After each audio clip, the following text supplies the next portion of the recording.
Back with another episode of Pottawattamie County Roots. I'm Todd Studer, and we are welcoming back into the studio. This is Rachel Reis with the Jennie Edmundson Foundation. And you have one of those really long titles and position that takes 2 lines on a business card. No, I'm Director of Community Health. Yeah, so that it's long. It spells out. It's so big. a little bit longer than that. Grateful for your time of coming over and talking with us today and talking about the Caring for Our Communities program, which, that's a big, wide, giant thing that Yes. Jennie Edmundson Foundation does. It kind of incorporates a lot of different things, doesn't it? Yeah. So really what we're looking at when we talk about the Caring for Our Communities program is really about bringing partners to the table to start having conversations about opportunities, barriers, anything that's happening that we start to see or bubble up within the community. That's where we really start to have conversations around, are there ways for us as a city, private, nonprofit sector to actually start to solve? And I think it's been a really cool catalyst for some really great opportunities. I mean, we've seen out of it Her Path Forward, which is a street homeless women's once a week at Firefly. Any woman who is street level homeless can come to Firefly, get a shower, do laundry, get a hot meal, and get connected to resources. So that's come out of it. We've seen the first responder community health coach come out of that. We've seen some great partnerships around the homeless review team come out of it. I think there's just a litany of showing that when you bring everybody together to start to really have critical conversations, anything can happen. Sky's the limit. Well, you started to peel the Band-Aid back, so let's just rip it off and have one of those hard conversations, because obviously homelessness is a very large issue in the region in which we live, and it goes out past Council Bluffs. Yes.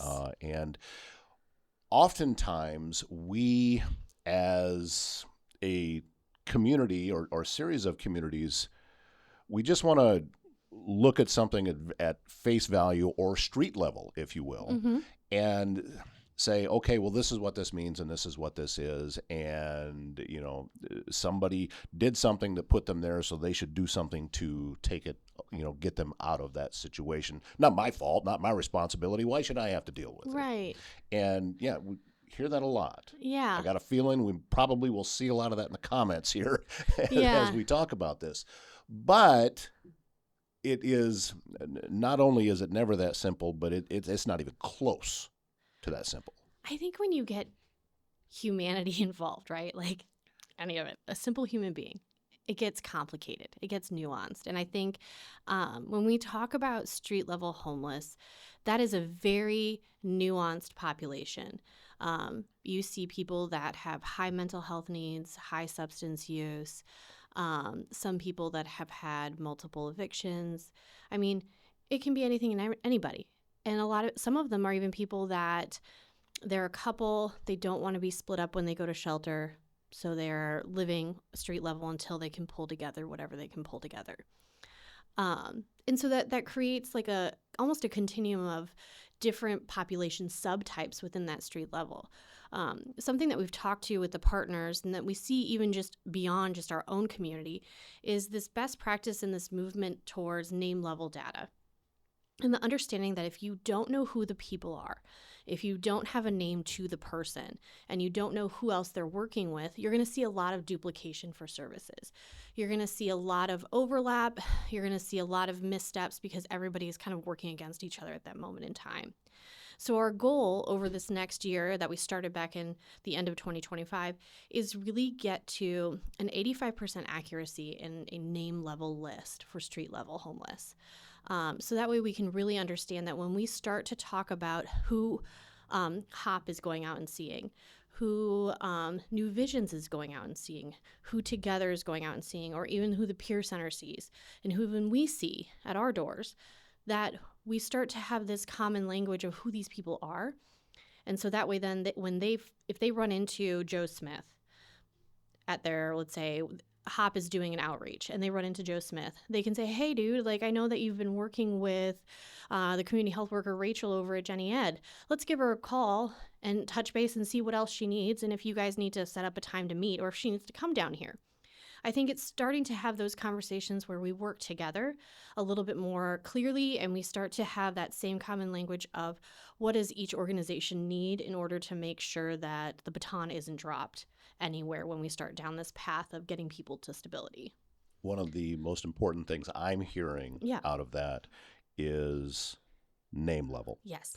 Because we are not talking about faceless, nameless people. No. These are folks who grew up, had parents, had grandparents, oftentimes had children, and they are just as much of an individual as you or I sitting here right now. But when someone finds themselves in a homeless situation, whether it is of their own doing or not, they can lose that individuality and they become a stat. Absolutely. And not just in our view around town, but also them as an individual. They cease to see just how much of an individual they actually are. So when you say name level, talking to them, calling them by their name, that's step one in my mind. It's so powerful because I think we think that we have the silver bullet for all of homelessness. But reality is, even when we look at from a medical standpoint, and I'm not medical, I should clarify that. I'm a social worker by trade. No medicine here. But when we look at it from a medical standpoint and even like a therapeutic standpoint, you're never going to use the same path with the same person and the same patient every single time. Each patient presents differently. Each patient needs something different. Each patient has a different story, a different set of supports, all of that.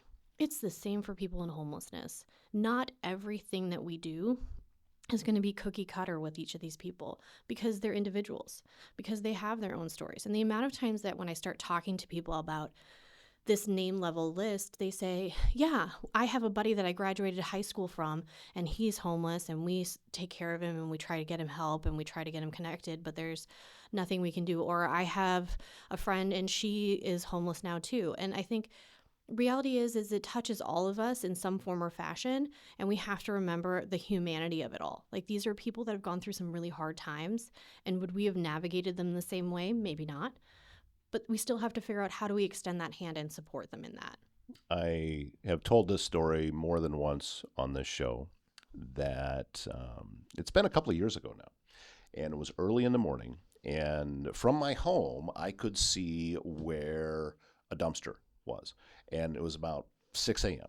And there was two guys out there, and they were working together, going through everything, getting bottles out, getting things that they could go and cash in for money. Working together, up early, getting dirty, obviously. So I'm seeing, as I'm watching this, I'm seeing, all right, there's a lot of qualities here that employers look for that these guys are showing right now. Oh, and that was one thing. The other thing that really hit me was how many decisions going back in my life would have to change for me to be out there right now instead of inside where I am. And what really hit me was not that many. No. There wasn't that many differences. And everyone's story is unique, as you mentioned. Everybody has their own path that got them there. Some of it you can look back and say, okay, that was 100% your fault. You made these horrible decisions. Other times, not so much. But that uniqueness as part of the story, you can only find by having conversations with people and actually sitting down and talking. And I think the thing that I always encourage everybody to remember is that when you think about trauma, when you think about the hard things that happened in your life, your resiliency and your temperament to absorb those things and move forward in those situations isn't the same in everybody else. Trauma is different amongst anybody. What I experienced might not be traumatic for you, but might be super traumatic for somebody else. So I think it's understanding that we also all approach life differently, and how we show up and how we experience that life also gets us to where we are today, which is very different. So how do we actually do something that we can see measurable results? How do Yeah. we get there? Yeah. Because I don't know if are we past the conversation stage yet? Is anything happening that we can say, all right, we're seeing progress now? Yeah. And I will say we are seeing progress. I think that the fact that I will say 30 organizations come together every month in Council Bluffs and sit down and share stories and talk through issues, that is progress. That doesn't happen everywhere. That doesn't happen anywhere else that I know of. And that is amazing. I think beyond that also, the fact that we're having critical conversations about how do we determine what case management standards are, which is totally a social worky thing to do. But how do we actually work with these individuals and meet them where they're at? What does accountability actually look like for not just the people around the table, but then also for those of us that have frontline staff? What does that accountability look like, and how do we hold all of ourselves accountable? I think those are conversations that take us a step forward. The fact that we are seeing people continuously housed, we are having conversations around data integrity. All of these things are important to take the next step. And the fact that we are working together and building a common name level list is huge for our community. We are ahead of many other communities in the area. And I think that we need to own that and celebrate that. It doesn't always mean that it's perfect. It doesn't mean that we're going to have it solved tomorrow, but it does mean that those critical conversations and the critical work that is happening on the front line is moving us closer to that. I think our biggest issue right now that we run into a lot is lack of housing. We don't have, when you have high homeless, you got to put them somewhere, right? Like you need a house or a home or something. Right. We don't have that. And so we're up against a huge obstacle. So how do we as a community then combat that? That's the part that we have to start to look at. That's the next step. 30 different organizations. Yes. How do you keep an eye on the same goal? Because everybody's coming at it from a different perspective and a different view and different life experiences. Mm-hmm. Because these organizations are made of people, mm-hmm. So you have to take all of that into consideration. So how do you stay on point with something of that magnitude? It's relationships. It's also coming and assuming best intent, that everyone is operating and doing the best they can with the resources that they have available. Nobody's doing it perfectly. I'm not doing it perfectly 100% of the time, even though I joke that I probably am. I am not. But it's about relationships. It's about if there is something wrong, that we have that conversation around how do we meet ourselves there and actually work through the issue at hand. It's a lot of also being vulnerable and being honest about what we're seeing and what we're feeling, and any of those rub issues, that itchy, scratchy moments that require some growth on either part. We start to lean into that and really expect that we're all in this together. We're all working with the same population. We all want the best. We all want to see improvement. We all want the same things. That's the core of it. How we get there, that's what's debatable, but we'll get there.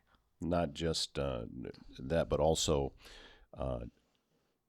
letting go of those preconceived notions that you're coming in with, and being open to the possibility that something else could be true, because there is no blanket over everything and say, okay, well, I went through that and I didn't do it.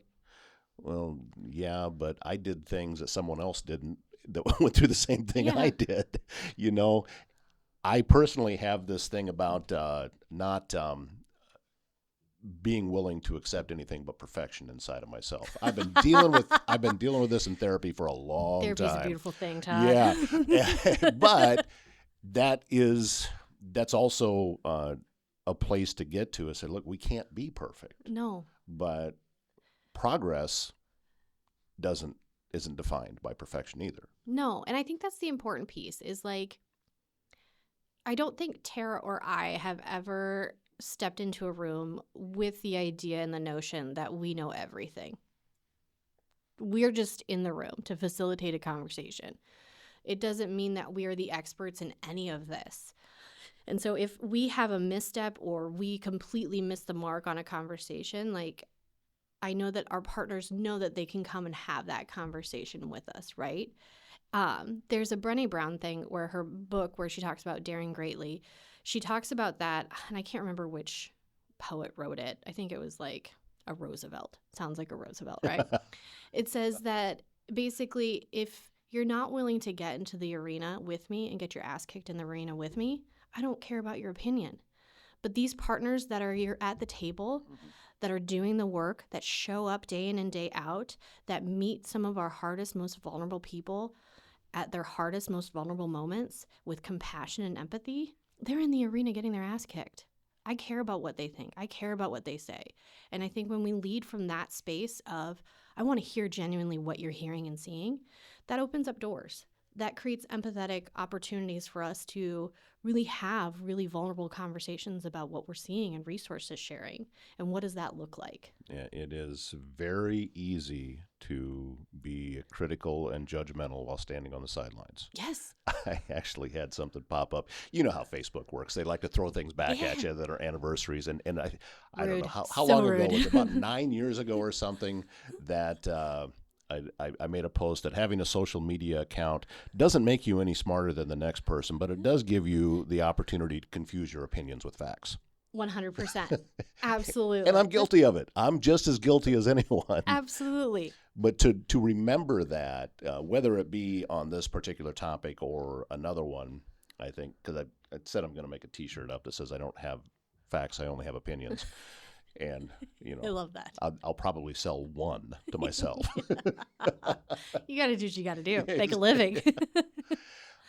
How do you measure success with something like this? I mean, you're doing a lot of you're having meetings, you're talking with folks, you're getting names down, you're trying to further create a mechanism where you know where people are at and what help they're already getting. Mm-hmm. But what's the end goal? I mean, how do you actually measure that this was successful? Yeah, so it's a really good question. And I wish it wasn't a complicated answer. Well, of course it is. So I think it's twofold. One, how I can measure success for myself and my team of community health workers. We do what's called impact reporting.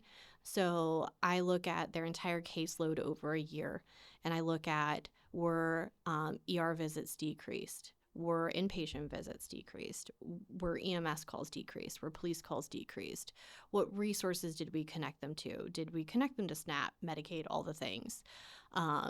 Did we do a false resolution where we closed it too early and then they came back around?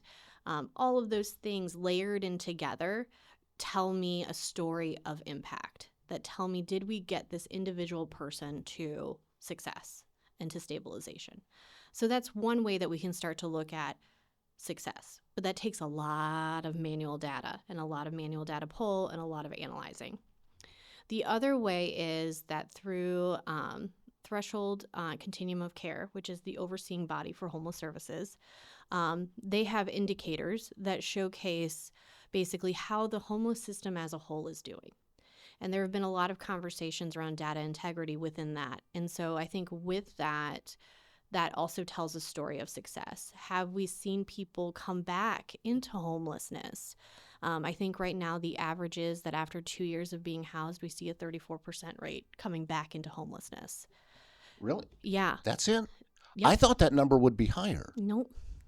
And I think it's figuring out what is that benchmark, right? Are we hitting it? Are we too high? Are we too low? How do we compare ourselves to other continuum of cares that look like ours? Ours is unique because it straddles 2 states. Mm-hmm. And so you're looking at different legislatures, different cities, different opinions, all of the things, right? So success looks interesting when you start to have these critical conversations around data, because data can tell whatever story you want it to tell, right? Yeah, don't I know it? So as long as we start to have conversations around how do we use this data to inform our next steps. So if we know that maybe we're not seeing a decrease in EMS calls, but we are seeing a decrease in maybe inpatient utilization, which means that they can get care that they need at the ED. Is that okay? Is that success? Or is it that we want to see decrease in EMS calls, but we don't want them to stop coming to the ED for support, and that they're using other forms of support to get to the ED? Like, how are we looking at that success? If we're looking at a whole continuum, are we housing the people at the right time with the right program, with the right supports? I think those are all pieces that we have to look at as well in determining, like, how many new people are entering into homelessness, how many people do we currently have down at the river, and then how many people can we get housed out of those that are down at the river. I think that's a good metric for success.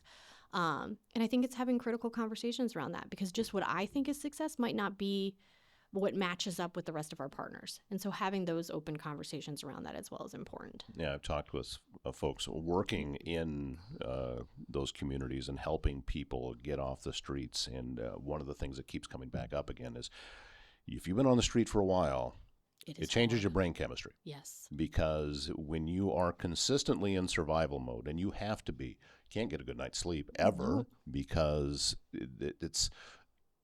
it's just a survival mode, and oftentimes that can turn into competition inside of what might be going on there. So when you've been there a while, you can't just say, okay, well, I've got an apartment now. Turn that off. I'm fine. No. It's not about the situation. It's not about a specific situation. There's a lot of pieces that have to go into that. Well, think about it. Like, if you're living down by the river and you've lived there and you've been homeless and you've been street level homeless living there for maybe 2-3 years, right? You have community built in. Community is a core value for any human being in order to survive. You need that community. So if you automatically take that person out of that community and you house them in a different part of the city and they're alone in an apartment, you've taken them out of that community. That's going to become really isolating. They're going to have a lot of loneliness. There's going to be a lot of different factors that they don't have people looking out for them. And I think we have to look critically at how do we support people in that transition, because that can be traumatic in and of itself to get ripped from your community to go someplace else, right? So how do we support individuals that haven't been housed in a very, very long time, and support them in maybe learning a skill or getting them connected to community in a different way? What does that look like? And maybe it doesn't mean inviting all of your friends to your apartment, because that might cause you to lose your apartment. But how do we connect you to different people that can help you build that? I spoke with someone who, when we had the conversation, was very close, he believed, to getting off the streets. He was right at the cusp, and it looked like it was going to happen for him. And I asked him, what do you wish people knew about you? And his response was, I'm a person. I'm real. Yeah. I'm not just someone to look past. And now that the weather's warmer, we see a lot more folks outside, I think, because they're not needing to get away from the bitter cold right now. So probably a little more visible this time of year than what we're used to, which can make you think, okay, so the population just grew. I promise you it didn't. Not really. It was just redistributed. Kind of thing. So I don't know. I'm not smart enough to know what the answer is. And to be honest with you, I don't even know that I'm smart enough to know what the problem is. But we do have people in place that are working on this. And you brought up the close proximity to another state who may have a same way of doing things, maybe a different way of doing things. But is that part of it? Is there a cooperative effort going on with Omaha and into Nebraska with this? I mean, so Threshold Continuum of Care, they have, similar to us, I mean, their intent is really to oversee federal dollars that flow into our community that help support homeless services, right? That's really the intent of their organization. And with that, they bring together everybody from Council Bluffs, Omaha. They cover Douglas County, Pott County, and then Sarpy County. So they cover a tri-county area. I think within that, then, they have representation from our side at all levels of their reporting structure. So everything from their board down to frontline service meetings. So I think, like, we're at the table. We just have to effectively use our voice to make sure that we are representing ourselves and saying, like, this is what we are seeing and this is what we are working towards. And to be honest, I don't know that I know all the answers to this problem. I think that there are people much smarter than me that are at the table that have an amazing way of looking at this. And I appreciate the partnership of Together, of New Visions, of Heartland Family Service, and how they continue to kind of bring us along and share what their learnings are, because they're the ones that are doing a lot of that frontline work and have been for decades. So, I mean, I think learning from them as well as to what they're seeing helps us guide that conversation. Can I ask you some questions that are based on comments that I see online? Yeah, absolutely. Let's do it. Okay. Rapid fire. Let's Rapid go. fire. I don't have a list here, by the way. So this is just how I This is operate. just straight from the brain. Exactly. Love it. Okay, so one of the things that I have Stretch. heard, and it was not just from, boy, I almost said regular people, but I was thinking folks that were running for office. Yeah. And we heard this more than once, that the homeless shelter in Council Bluffs is a magnet for the homeless population. Yeah. And so that means that that in itself has grown the homeless population. I would, me being who I am, I would ask, where's your data on that? And I say that because I think we make assumptions about where homeless people are coming from, right? And I think there's a lot of assumptions that people are getting jumped into our area because we have amazing services.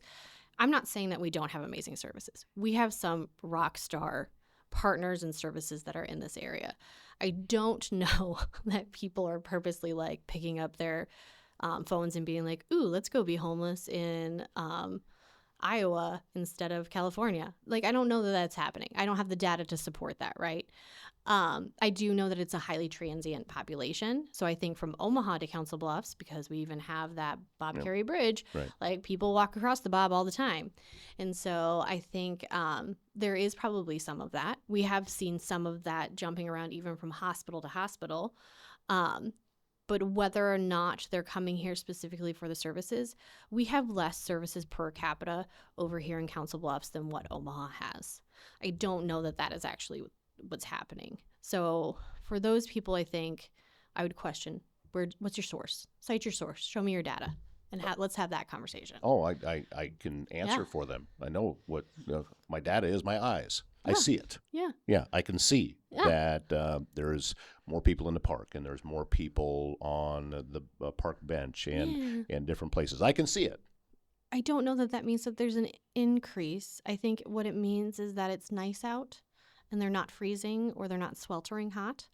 Because usually I think that's the thing that we're trying to really have some strategic conversations around is, what is the actual number, right? Like, what is the actual number of people in Council Bluffs that are homeless? And I think we've heard wide ranges, right? But I think if we can get critical, like, I think what we're seeing is, I know that New Visions right now houses probably 150 people to sleep in their building every night. And so when you start to think about that, there's 150 people there. Micah House has, I think, 10 single women beds and then 23 family rooms. Maybe that might be less than that. Don't quote me on that. And then you look at even just what is currently on street outreach. I mean, you're looking at maybe 400, 500 tops when you start to kind of add it all together, right? Is that accurate? I don't know. So I think when we start to talk about name level data and looking at things with like your eyes and seeing an influx, like, let's get back to what are the numbers and who are the people? Because when we know who the people are, we know where they are, we know who they're connected to, we know that we can move them forward. Without that, we have just vague guesses. Have you gotten any feedback from the folks that you're wanting to help? Have you heard anything back from them? Someone who is on the street right now. Is that part of the conversation? Yeah, so I mean, I think we have partners that are street outreach level. Our community health workers are really touched in. And I think what's interesting to me is we had an individual, it was probably about a year and a half ago maybe, and we had said, hey, we have this homeless review team. We'd like you we'd like to put your name on the list and like figure out what does success look like to you? How can we support you in getting to housed, which is what we all think is like success, right? And what was interesting to me is that the guy said, save your dollars and save your supports for somebody who needs it more, right? So unpack that. Like, think about that. Like, sir, you are literally homeless. You are literally on the streets. You have some medical ailments. You're intersecting with other organizations as well, which is how you get onto the homeless review team. So we know, like, you do have needs. But in his mind, he wanted to save it for somebody who really absolutely needed it and had nowhere else to turn, because he felt like he still had hope. He still had a place to go. And I think that we see that a lot with individuals, that they're just kind of like, save it for the next person, the person who really needs it. And so I think it's having those conversations of, we really genuinely want to help you. We want to help you in a way that can get you to where you see your life, whatever that is. Like, I am not the authority on how everyone should live their lives, right? Like, each his own. But I think that's important to really meet them in that. Earlier, we talked about what success looks like. Solving homelessness is really an impossibility. I mean, it is, this has been going on for generations, for decades, for millennia. Yeah. That there have been people that have had nowhere else to go and have been living out in the streets, out in the, I see evidence when I go to Fairmount Park, just anywhere to try to find some type of shelter and to be able to get any kind of sleep for the night. We see that over and over. So knowing that we can't solve it, I mean, and that's fairly universal, I think, that this is something that's just always going to be there at some level. I think on some level. I mean, I know that there are communities that have gotten to what's called functional zero, which means the amount of people flowing in is the same amount flowing out, right? Like, there's always going to be that inflow and exflow. And I think that if we can get to a place where we have enough supports to support the inflow and exflow of homelessness, great. Let's do that. I'm a social worker. I'm an idealist. It's why I became a social worker. I see that the world could be, like, that's what I see as the possibility. And that's why I do what I do. But I also recognize these are deep systemic issues, and the system is so incredibly broken. How do we start to rebuild even that?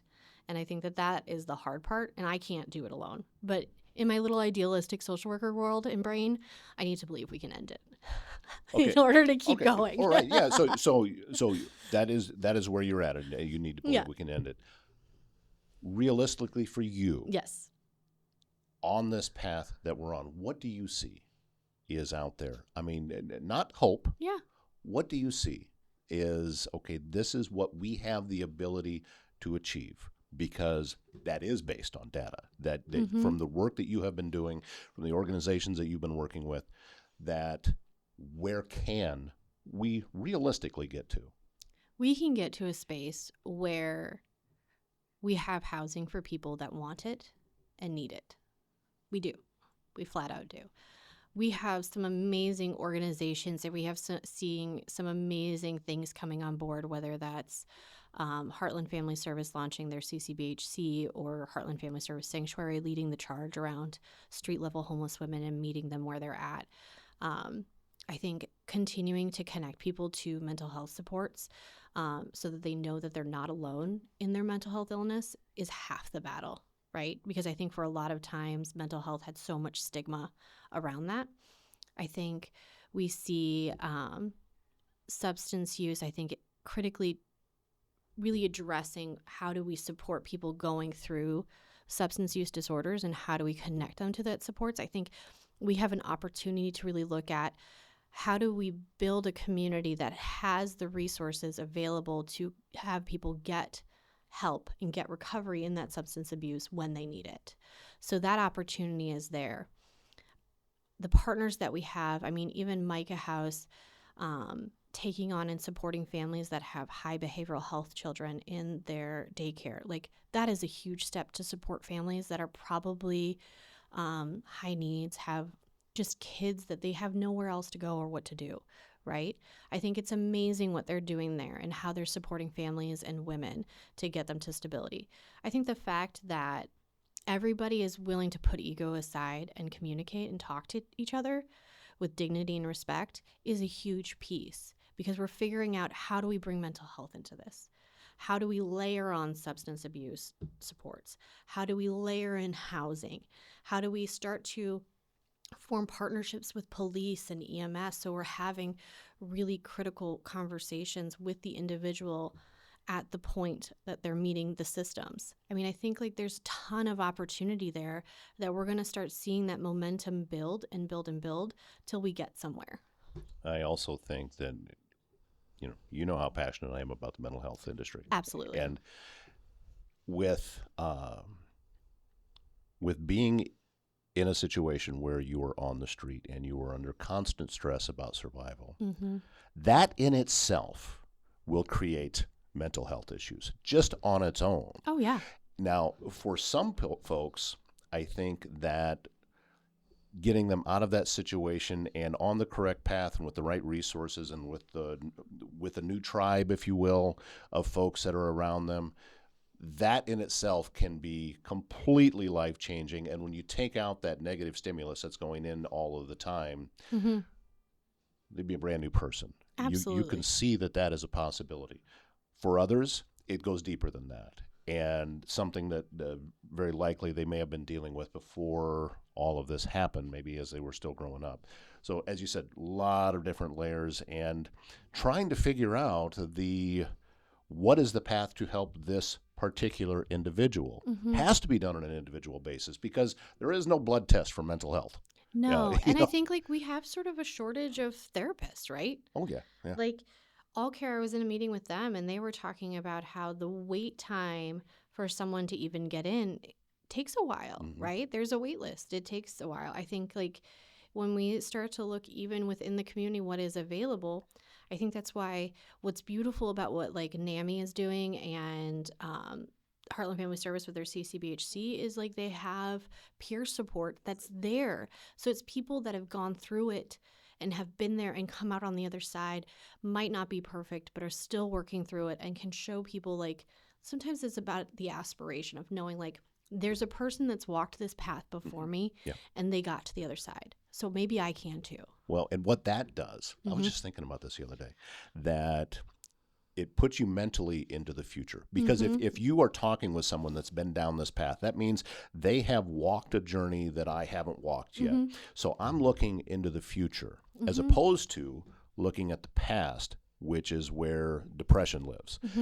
And that in itself can be monstrous. I credit a gentleman that I've never met face to face for helping me quit smoking. That's awesome. Simply because we were part of the same online smoking cessation group. He was 6 weeks ahead of me. Oh, that's fantastic. And I just hooked my little wagon to his. And every time I was really craving one, I thought, well, he made it another 6 weeks. So, and he's ahead. So I'm looking at the future that way as opposed to looking at the past. And that philosophy and that mindset can apply to so many different things. Yeah, because if that helped you, think about what could help somebody else. Right. That it's homeless, that is near homeless, that is trying to quit their substance abuse disorder or just get treatment and go on a long-acting injection. Like the endless like it all abounds there. Like it's so cool to think about. I get giddy. Well, it's a lot of conversations still to take place. Yes. A lot of transitioning from conversations into workable actions and different plans still coming. Yeah. There's so much work to be involved with this, but the alternative to not doing the work, I think, is completely unacceptable for everyone. Not an option. So, exactly. So, thanks for the work you're doing, Absolutely. Rachel. We appreciate getting out there, being willing to get a little dirty with the conversations, because you're not hiding from them. No. You know, that's part of it. Yeah. That we tend to want to do this and stop listening because someone said something that, I'm still waiting for the time that I actually see online in a comment section. Well, I never looked at it that way. I see your point. I'm still waiting. Eventually, I'm going to see that. I would hope. Yeah. I just haven't seen it yet. I know. People lock in. No, I appreciate your willingness to have the conversation. So thank you. Well, thank you, Rachel Reis, Jennie Edmundson Foundation. And also thank you for watching this episode of Pottawattamie County Roots. And I think the moral of this story is get involved at whatever level you can, because there's a lot of work to be done, whether it be with homelessness or any of the other programs that Jennie Edmundson Foundation is helping out with. I'm looking forward to some fundraisers coming up later this year. That's going to be tons of fun, and we are going to keep talking with you and learning more as we continue forward. So thanks again for watching. My name's Todd Studer, and we will be back very soon with another episode. We'll see you then.